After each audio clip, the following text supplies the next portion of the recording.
هذه الثورة المجيدة العظيمة التي كانت أعظم صلاح لهذه الأمة، إذ فرزت بين الحق والباطل وألفتت الانتباه إلى المنهج الباطل حتى لا ينخدع الإنسان المؤمن به.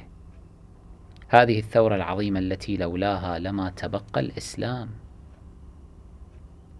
هذه الثورة العظيمة التي لولاها لأصبح الإسلام كدين أهل الخلاف، دين الحكومة والخضوع للحكومة،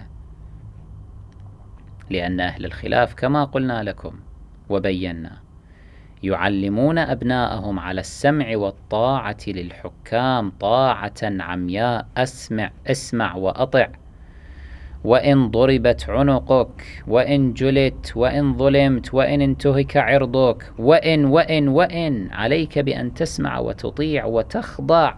ليس لك حق في أن تقول لا، قل نعم دائما وعلى طول الخط. هذا هو الذي يدفع الحكومات الأعرابية إلى أن تحارب التشيع وتمنع من انتشاره في أوساط الأمة الإسلامية. لماذا؟ لأنهم يعلمون أن التشيع ثوري ذو سمة ثورية، إذا سمحنا بانتشاره فسنفقد عروشنا، ستثور علينا هذه الأمة.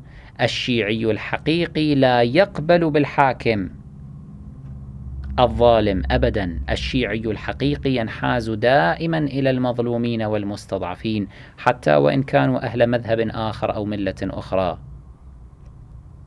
التشيع هو على خط النقيض والحرب دائما مع الحكومات الظالمة والمفسدة، ولا يحترم إلا من يحترم العدل ويحترم الكرامة الإنسانية ويحترم الشرع.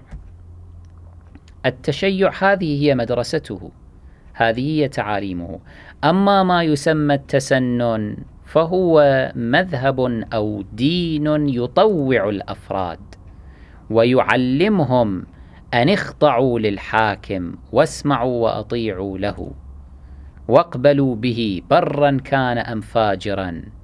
هذا هو تكليفكم، الطاعة العمياء. قل نعم حتى وإن خسرت إنسانيتك. نحن حينما نقول لا للحكام نحن نحافظ على إنسانيتنا، هكذا علمنا الحسين، نحافظ على حريتنا، كونوا أحرارا في دنياكم. الحسين علمنا أن نقول لا، لا والله لا أعطيكم بيدي إعطاء الذليل ولا أفر فرار العبيد، لا أعطيكم بيدي إعطاء الذليل. هكذا يقول الحسين بملء الفم لا للحاكم بكل قوة.